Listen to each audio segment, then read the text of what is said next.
عليكم إن طلقتم النساء ما لم تمسوهن أو تفرضوا لهن فريضة ومتعوهن على الموسع قدره وعلى المقتر قدره متاعا بالمعروف حقا على المحسنين. وإن طلقتموهن من قبل أن تمسوهن وقد فرضتم لهن فريضة فنصف ما فرضتم إلا أن يعفون أو يعفو الذي بيده عقدة النكاح وأن تعفوا أقرب للتقوى ولا تنسوا الفضل بينكم إن الله بما تعملون بصير.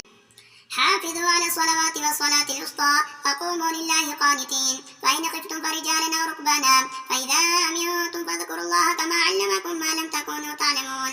والذين يتوفون منكم ويذرون أزواجا وصية لأزواجهم متاعا إلى الحول غير إخراج فإن خرجن فلا جناح عليكم فيما فعلن في أنفسهن من معروف والله عزيز حكيم. وللمطلقات متاع بالمعروف حقا على المتقين كذلك يبين الله لكم آياته لعلكم تعقلون.